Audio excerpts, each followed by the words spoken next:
Yeah! Kami kembali di review MotoGP Eropa 2020. Nah, review nih Bang. Review. Ya kalau buat review kan anjir. Gagal total alias Gatot man. Yoi. Tapi Gatotnya itu juga kan karena ada alasan Bang. Betul. Kita syuting, kita belum tahu nih. Iya, kemarin Ya kan? jadwalnya kan wah sore banget. Nah, Oke. terus udah gitu pas di hari Jumat kita syuting, pas Jumat ya malam lah ya. malam Selesai syuting itu ada kabar baru kabar. mencengangkan. Finalnya start dari pit lane. Gara-gara ganti mesin, bukan ganti mesin. Dia melewati jatah mesin ke-6, sementara kan alokasi mesin itu cuma 5. Nah, tapi terlepas dari itu semua, guys. Ya, itu siapa yang tahu ya nggak? Betul. Ya kita juga bisanya cuma memprediksi nih Bang. Iya. Tapi tentunya kan prediksi kita berdasarkan alasan-alasan kan. Betul. Dan juga ada fakta-faktanya di situ kan Bang. Setuju. Kenapa kita pilih ya yang sebelumnya seperti itu. Betul. Dan sekarang congrats banget loh buat Suzuki. Ya nggak Bang? Luar biasa. Saya pikir bakal Alex Rins, nggak taunya Joan Mir Joan pecah Mir. telur. Itu dia. Cuman yang bikin sebel tuh udah pecah telur, kalem aja di wawancara. Gimana kayak itu kemenangan pertama kan orang-orang kayak, wah ini ya Di wawancara santai aja, biasa gitu ya. Itu namanya kebetulan saya yang wawancara. Wah, ekspresif dong. Jadi enggak. Ya, diam Alah, aja. ya biasanya Iya, gitu kan. gitu dong. Iya. Ya ilah. Nah, ini tapi ini pencapaian hebat buat Suzuki. Betul. Ya selain seharusnya nih Bang ya, Iya. Joan Mir bisa sah nih sebagai juara dunia Juara jika dunia. nantinya di MotoGP Valencia 2020 berhasil sapu bersih dan jadi juara dunia nih Juara Bang. dunia, betul. Ya nggak? Dan ini lagi pula juga seenggaknya nih 38 tahun loh. 30 tahun Pencapaian pecah. Suzuki Iya. loh. Iya, Ya betul, kan? betul. Waktu itu pas zamannya siapa ya, Bang? Kalau nggak salah, Randy Mamola, Randy Mamola ya. Franco Uncini sama Virgilio Ferrari. Nah, itu tiga orang itu Berhasil menyapu podium. Nah. Memang tahun ini nggak sampai menyapu podium, tapi finish 1-2 ini sungguh suatu yang luar biasa Ya. buat Suzuki. pencapaian. Betul, karena sejak ya di era 4 tak ini kan yang terbaik itu baru 2-3 Ya. di Lemang waktu 2007 dan Ya. kemarin di Yang di Aragon. Nah, Tapi sekarang yang- ini di Aragon ya bener? Iya, betul, Aragon. Bukan yang Teruel ya? Bukan. Bukan. Oke. Dan kemudian yang sekarang ini dia mencapai 1-2 finish dua besar dan Ya. ini prestasi tersendiri buat Ya. Suzuki di era 4 tak. Karena ya itu tadi ya tahun 82 di sirkuit Hockenheim. Iya. Itu pencapaiannya oleh Randy Mamola sama Ferrari nih. Iya, betul. Nah, itu dia. Ini sejarah diulang lagi oleh Alex Rins dan Joan Mir. Setelah 48 tahun ya? 38, 38 tahun. 38 tahun. 48 tahun udah Kembali lagi clear cetak banget. sejarah baru buat Suzuki nih. Luar biasa. Ya enggak? Nah, tapi ya itu tadi nih. Apa sih Bang? Ya, Kita coba analisa nih. oke. Kita coba analisa mengapa seorang Joan Mir bisa, ya itu dia, meraih kemenangan pertamanya. Karena ya kita tahu nih Bang, ini sangat beresiko sebenarnya. Betul. Sangat beresiko untuk Joan Mir mengovertake si Alex Rins. Iya. Iya nggak? Betul. Ya kalau ya kayak kemarin kejadiannya oke, tapi kalau ketika dua-duanya fight dan ya Terjadi insiden. Iya, ini yang merepotkan. Iya, itu dia tuh Bang. Gimana Bang? Jadi kalau kemarin saya lihat sih memang selama sesi latihan resmi Jumat dan Sabtu ini kondisinya tidak terduga ya. Ya. Cuaca silih berganti. Ya. Akhirnya baru dapat settingan untuk ring itu di saat Sesi warm up. warm up practice dan ternyata Joan Mir langsung mendapatkan setting terbaik dan menjadi yang tercepat. Ya. Dan saat itu dia menggunakan medium tuh dengan ini dengan kompon ban depan dan belakang. Nah, kemudian di saat race day cuacanya jauh lebih stabil, Ya. kemudian suhunya pun meningkat ketimbang di latihan sebelumnya di kisaran 27. Oke. Nah, sementara kan kita sempat bahas Ya. seandainya trek aspal di kisaran 27 tapi Ya. belum ke 30 ke atas, Ya.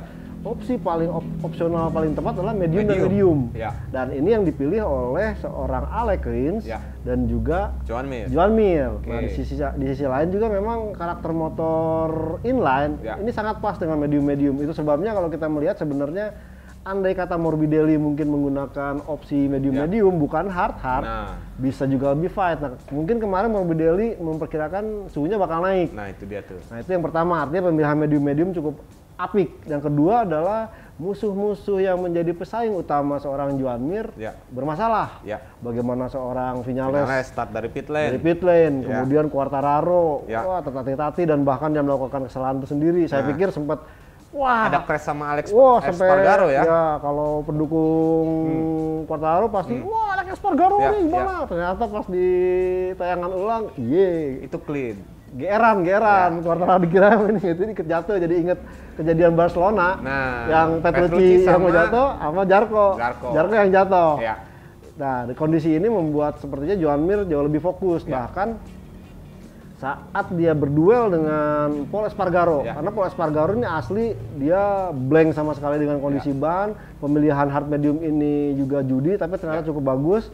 Tapi di beberapa dia mengatakan agak kesulitan di high speed cornering yang memang menjadi keunggulan Suzuki.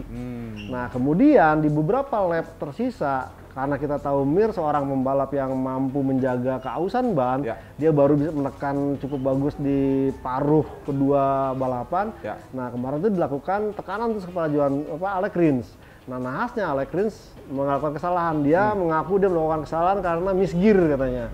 Sehingga dia agak out melebar, itu sebabnya dia melebar.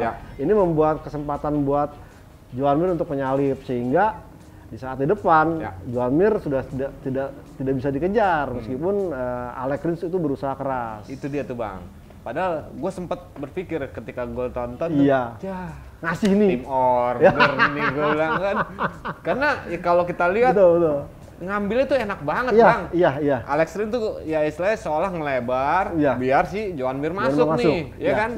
Dan ternyata pas gue perhatiin lagi setelah beberapa lap, sebenarnya kayak enggak nih, karena time lapse si Alex Rins ini justru bisa lebih cepat gitu, nggak seolah dia menjaga agar Pol Espargaro tidak bisa masuk ke depan kan, gitu, nggak kayak gitu, tapi seolah yang memang Alex Rins ini mengejar si Joan Mir gitu. Jadi saya lihat mungkin Alex Rins juga agak kerepotan juga untuk membendung sampai kehilangan konsentrasi, karena memang di sirkuit ini kan miss konsentrasi sedikit pun hasilnya seperti itu. Itu sebabnya jadinya Alex Rins harus puas di urutan kedua dan hasilnya cukup bagus ya, karena bisa finish 1-2 dan bikin David Brivio sedikit lega, karena di tayangan kalau TV kita itu, lihat aja dia sambil nonton begini, ini detak jantung 117, 100 berapa gitu. Pokoknya ya orang normal kan biasanya kalau lagi kayak begini paling detak jantung 90-an gitu Bang ya. Walaupun memang dia agak tegang gitu kan. Nah, ini pembalap bukan, tapi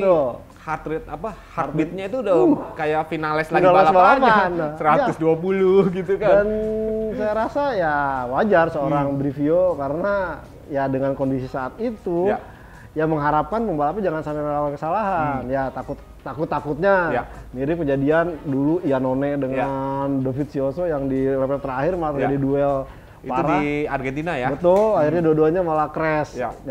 Wajar seorang David Brivio merasa kondisi dua pembalapnya itu kan sudah diungkapkan tidak ada tim order, artinya mereka bebas mengerahkan kemampuan terbaik. Nah, cuman bagaimana mungkin David Brivio berpikir jangan sampai ada kesalahan di antara mereka berdua. Nah, ini yang menjadi pemikiran gue nih Bang. Ini ada apa dengan Alex Rins nih? Karena gini, ya kita tahu lah seorang Alex Rins dalam beberapa seri terakhir ini dengan ban soft pun dia mampu menjaga keausan ban. Bener nggak Bang? Betul. Nah, kemarin di Valencia, ya seolah-olah dia kalah cerdik sama si Joan Mir nih. Ya kalau itu memang benar juga, cuma memang problemnya adalah tidak dimungkiri problemnya kalau kemarin dia soft cukup bagus tuh karena memang dia punya waktu cukup banyak untuk mengeksplor pilihan ban untuk balapan, karena dari sesi kualifikasi sesi latihan Jumat sampai Sabtu itu notabene cuacanya stabil. Nah, ini permasalahannya kemarin di Valencia ini agak sedikit berbeda. Artinya sempat kering, sempat basah, sempat juga pakai settingan kering tapi tracknya masih ada bagian yang basah. Ini agak menyulitkan, jadi tidak punya dapat settingan sempurna seri-seri sebelumnya ya? Betul. Nah, ini pun sepertinya medium-medium pun sedikit tanda petik dia melakukan gambling. Dan bahkan kalau kita lihat saat dia coba, dia tidak bisa untuk langsung melakukan lepas gitu. Kemarin sempat tetap diburu oleh Pol Espargaro. Nah ini yang menjadi problem, mungkin dia agak kesulitan untuk bisa menjaga keausan ban, sehingga mungkin itu yang membuat dia konsentrasi pecah dan dia sampai melakukan kesalahan, misgear di tikungan 8 ya kalau nggak salah itu. Tikungan 11 kalau 11 ya, itu yang membuat dia harus kehilangan posisi dari Joan Mir. Karena itu tikungan ke kanan setelah ya ibaratnya bilang tusuk konde nih. Iya, tusuk konde ya. Tusuk konde, tikungan ke kanan. Kanan ya. Nah, itu di situ tuh. Dan itu pun diungkapkan oleh Pol Espargaro bahwa Suzuki memang baik Joan Mir, baik Alex Rins itu bagus saat menikung ke kanan. Itu dia. Bahkan ini si siapa? Pol Espargaro nih Bang. Nyebut bahwa si Suzuki ini Blue Rocket. Iya, Blue Rocket, roket biru ya. Padahal kalau biasanya blue itu kan identik dengan Yamaha. Nah ini new Blue Rocket ya. Berarti kan seenggaknya roket biru ini 2 roket lagi ya. Betul. Meluncur untuk ya pencapaian gelar juara dunia nih Bang. Amin. Karena gini, ya kalau kita bicara tentang juara dunia, dengan 2 seri tersisa. Jarak 37 poin. 37 poin. Ya kan? Ini ada hitungan matematika nih, Bang. Betul. Joan Mir harus finish di berapa? Untuk bisa langsung juara dunia di MotoGP. Paling gampang Valencia besok. Paling gampang tuh ya minimal Joan Mir selisih 26 dengan pembalap di belakangnya. Nah, itu artinya kalau Joan Mir nanti menang nih, ya pembalap semua itu mau yang paling dekat kan sekarang Alex Rins dan sama Quartararo. Kalau Quartararo finish kedua, fix sudah si Spanyol ini menjadi juara dunia yang keempat di era MotoGP 4 tak. Itu dia tuh. Itu ya nantilah yang itu kita bahas di episode lain lah. Berikut Betul. Itu di reviewnya aja ya. Boleh. Ya gue sih sedikit yakin lah ya Bang. Ini ya kalau kita bicara judul nih Bang, judul yang kemarin preview aja itu Suzuki tetap juara dunia. Betul. Bener nggak Bang? Setuju. Dengan unggulan 37 poin, ya Suzuki lah. Ya kalau sampai ini kebangetan tuh. Nah itu dia, Yamaha ya dilanda masalah terus. Betul. Gitu. Nah, tapi sebelum itu nih Bang, minum dulu Bang. Iya nih, ya. Ngomong-ngomong, ini makasih nih buat yang udah nyobain kopi enak nih. Kita lagi di Kawan Skopi nih guys. Kawan Skopi, daerah mana nih? Daerah mana nih ya? Jalan Cendrawasih, daerah Ciputat. Nah, Tangerang Selatan lah, dekat B Exchange guys. Ya main-main lah kalau kebetulan di sekitar sini nongkrong. Itu dia. Kali siapa tahu ketemu kita ntar. Pas banget lagi kita syuting ya. Ketemu kita ngobrol bareng, ya syuting bareng sekalian di sini buat teman-teman, ya nggak? Ya kita syuting nih kan hari Senin nih Bang. Senin pasti. Nah berarti ya syuting berikutnya kan kita hari Jumat. Nah siapa tahu teman-teman ada yang lagi lewat mau mampir, kita ngobrol bareng di sini ya nggak? Itu dia. Langsung dinikmatin dulu nih. Iya Bang, kering ntar. Cirengnya aja Bang. Ada menu barunya juga dia. Menu baru nih. Sama french fries. Cireng, ada yang tahu cireng? Aci goreng. Kalau cilor? Aci telur. Cilor, aci telur. Oke, nah kita lanjut nih Bang.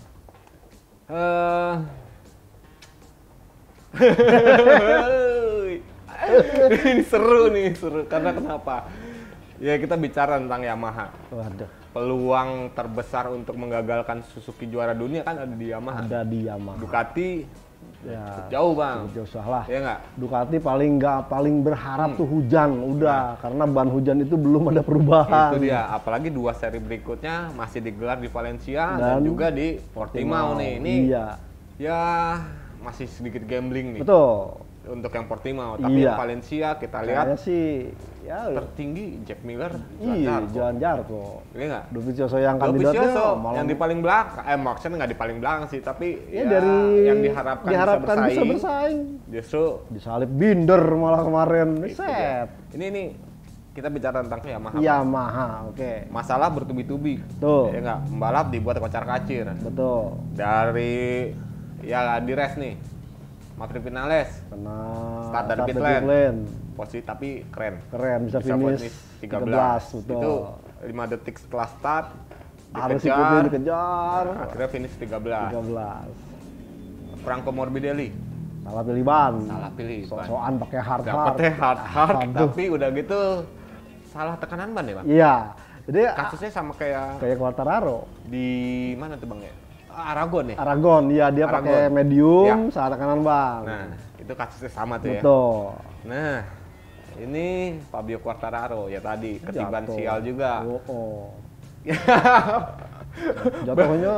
Jatuhnya gitu kayaknya kesalahan pembalap rookies gitu loh. Nah, itu dia tuh. Gila, ini Alex Espargaro lagi-lagi nih. Iya. Kalau nggak ngerem pun kena tabrak. Iya. Nah, ini makanya jadi ketiban sial di situ. Setuju. Dan pembalap keempat mereka baru kembali udah seneng gitu. Tapi tuh dia tuh berat banget. Jadi sebelum ikut Eropa ini dia udah kualifikasi duluan. Dia harus nunggu tes dulu. Ini tuh rasa kualifikasi ikut. Aduh, problemnya dapatnya di FP3 dan ya FP3 kita tahu sendiri kondisinya nggak memungkinkan untuk bisa lolos otomatis ke Q2. Karena di sesi FP2-nya ya itu dia. Ini kering dan pembalap udah punya catatan waktu yang lebih baik daripada di FP3 ya kan. Ditambah lagi sesi start 18 kan. Start berapa? 17 ya? 17 karena Alex Espargaro mundur kan? Iya. Itu sama Vinales yang mundur. Vinales di pit lane ya? Iya. Makanya akhirnya start 17. Baru 5 lap, aduh. Lagi ke berapa? 5 lap ya? Baru 5 lap. Tiba-tiba, loh ini ngapain? Itu motor bukan balance bike Tapi untung nggak kehajar loh sama yang balap belakang. Betul. Karena kan ya itu dia, tiba-tiba pas tikungan kan? Iya. Kanan, itu dia. Dan disebutnya juga bukan mesin malah itu sih, fuel pump. Itu dia, entah itu fuel pump, entah itu elektrik. Ya. Yang penting bukan mesin kalau kata sini. Ya kata bukan mesin. Kalau mesin berarti ada indikasi kayak kejadian waktu di Jerez dia tuh jebol tuh emang ada indikasi nyala. Nah gitu. Itu dia. Nah kalau menurut Bang Joni, iya. Dari sekian banyaknya masalah yang menghadapi Yamaha nih, ya kemungkinan nih untuk di Valencia berikutnya kira-kira gimana? Harus all out sih ya saya pikir, artinya dengan kemungkinan yang ada. Karena kalau kita bicara ya kesalahan apa yang udah dilakukan Yamaha di awal tahun ini memang itu murni kesalahan Yamaha pabrikan karena dia pikir dengan tidak melaporkan pergantian supplier ini nggak masalah. Dia bersikeras karena secara spek teknis dari valve-nya itu sama dengan yang dilaporkan yang homologasi ke MSA dan ke VIM. Tapi ternyata tidak seperti itu karena asumsinya seorang Lin Jarvis mengatakan tidak bisa membuktikan bahwa kualitas valve yang mereka pasang dari supplier baru ini benar-benar tidak sama atau enggak. Iya. Nah, seperti yang ya kita simak sih Bang, penjelasan Lin Jarvis kan. Iya. Ya istilahnya setelah mesin ini didaftarkan untuk homologasi. Iya. Ternyata supplier A yang pembuat klep ini yang selama ini membuat klep untuk ini M1 mundur. Betul. Tidak bisa membuat klep untuk yang si M1 tahun 2020. Betul. Nah, akhirnya Yamaha pilih ke supplier B kan Bang. Iya, nah cuma nggak dijelasin nih supplier A-nya itu di mana, supplier di mana. Gitu. Itu yang kita belum tahu pasti. Nah, tapi speknya dibuat mirip nih Bang. Kalau menurut Lin Jarvis sama, dia udah ngasih speknya itu mirip seperti yang dari ke supplier yang A. Ya A gitu. Dan ternyata secara durability jeblok. Ya terbukti di race MotoGP Spanyol. Betul, Vinales malah di free practice pertama udah problem. Rossi out, kemudian si Morbidelli di ronde berikutnya. Nah, akhirnya ya itu mau nggak mau Yamaha pun akhirnya keep dengan mesin yang lama nih sebenarnya Bang ya. Sebenarnya, cuman karena takut ada problem berulang, mereka memutuskan untuk menurunkan RPM. RPM-nya diturunkan, konsekuensinya apa? Tidak punya power di straight line speed-nya itu nggak ada, jadi turun. Itu sebabnya kalau kita melihat straight line speed-nya Yamaha dengan Suzuki, pasti menang Suzuki. Karena memang RPM-nya dipangkas agar daya tahan mesinnya bisa bertahan cukup lama. Nah, ternyata itu kan awal-awal musim bikin kemenangan terus. Itu baru mesin baru kan, fresh, belum ada masalah. Nah, setelah mulai mesinnya berjalan lama ini mulai istilahnya klepnya pun mulai loyo. Itu sebabnya ya beberapa kali Vinales sudah bisa pole position tapi saat balapan melempem. Terus si Quartararo juga bermasalah. Jadi terlepas ya kemarin tuh sempat dikatakan rem lah apalah, ternyata tetap ada di unsur dari mesin ya? Mesin. Sampai kemudian dari penjelasan itu Linjaris mengatakan mesin yang bermasalah itu sempat di-keep, artinya ditarik, tidak dipakai. Dia menggunakan minimal mesin yang masih bagus, tapi itu tadi dipaksa, digas terus sampai akhirnya tuh Viñales sampai beberapa kali itu karena dia paling sedikit jatah mesinnya yang diambil, dia tinggal udah baru mulai udah berapa yang dua mesin ya diambil terus yang jebol di Styria, artinya dia benar-benar 3 mesin tersisa, dia harus pinter-pinter istilahnya menggunakan mesin yang mana. Alhasil Maverick Viñales kompromi untuk di latihan atau kualifikasi ya ala kadarnya buat nyari setting, baru di balapan. Tapi kemarin itu diputuskan kalau dia kayak begitu mulu, resikonya berbahaya juga. Dan bahkan mungkin kalau mamanya dipaksakan, ntar malah bocor oli, malah ntar mesinnya meleduk. Itu malah lebih membahayakan bukan hanya buat si pembalapnya sendiri, tapi buat pembalap lain. Ya secara keseluruhan juga kan Bang, karena ya kita tahu dengan ya anggaplah 2 mesin tersisa kan. Ronde masih panjang. Masih 3 lagi. Satu mesin MotoGP itu kurang lebih durability-nya sekitar 5.000 km kalau nggak salah Bang ya. Di bawah deh, 3.200 km artinya bisa dipakai untuk berapa race ya? Sekitar 4 race ya? 4 race, satu gitu, mesin satu tuh ya. mesin. Nah, itu dia. Sementara, ya itu dia, dengan 2 mesin tersisa, dia harus jalanin berapa race tuh? Dan 10 seri. Bukan race balapan toh ya, race weekend, artinya dari mulai latihan, FP1, 2, 3 sampai kualifikasi. Race juga kan. Itu udah mileage-nya udah kehitung. Nah, Maverick Viñales memutuskan, Maverick Viñales tuh yang ngambil keputusan untuk menggunakan mesin ke-6 kemarin. Belum lagi kalau lagi tes ya tes Brno, tes mana gitu kan. Betul, itu pakai mesin kan yang ada. Kan? Nah dari situ akhirnya Viñales memutuskan mengambil resiko, mengambil mesin keempat demi safety.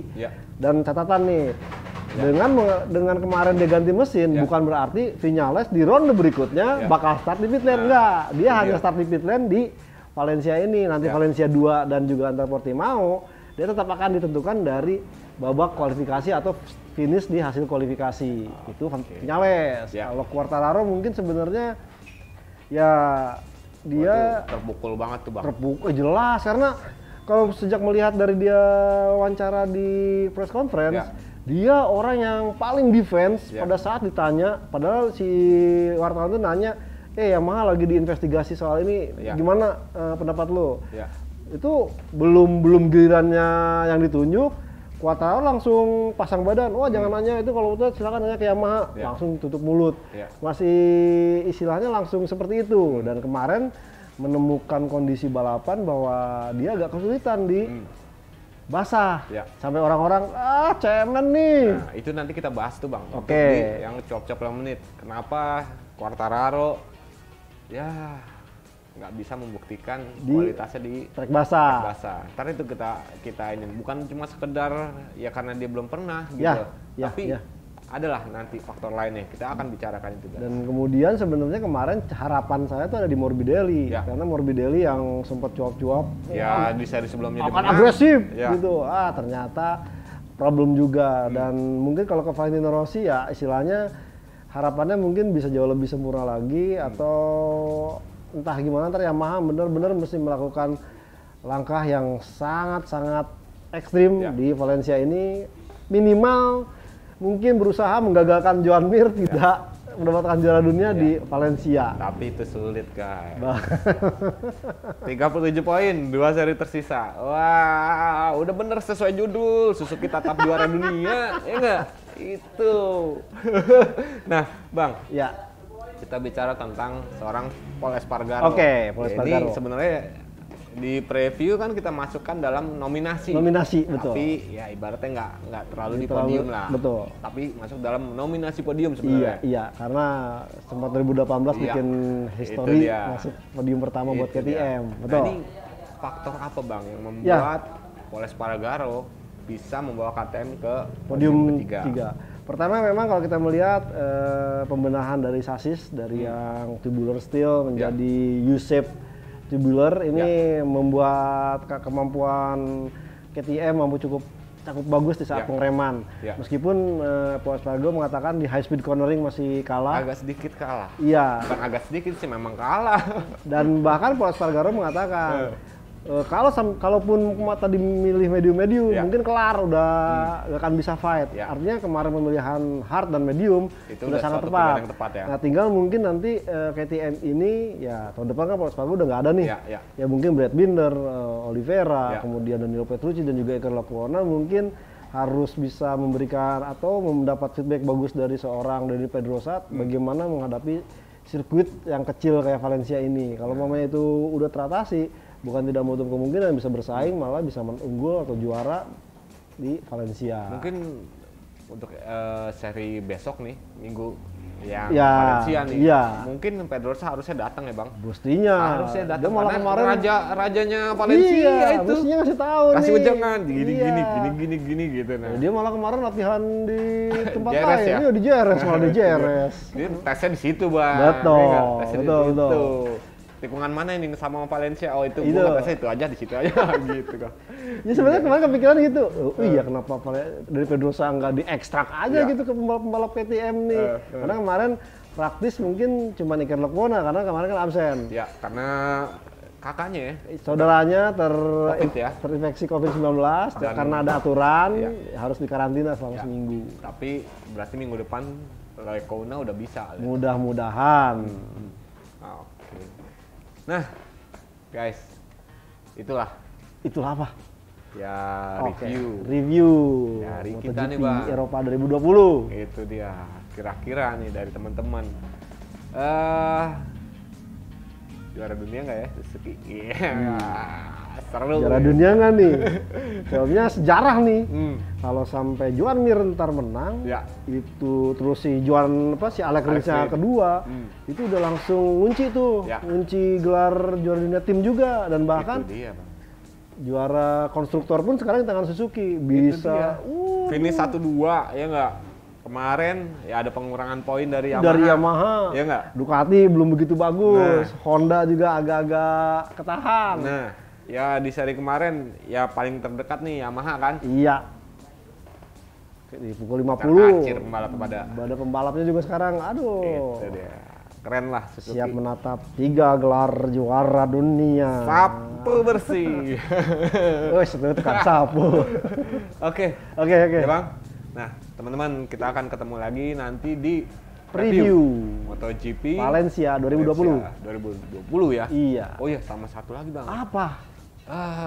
Nanti kita juga akan keluarin yang senjata rahasianya Suzuki nih bang. Senjata rahasia Suzuki. Kenapa si Suzuki ya? Bukan mesin. Bukan kaleng-kaleng. Bukan. Pokoknya ikuti terus pembahasan di Autorace ID. Nah, itu dia.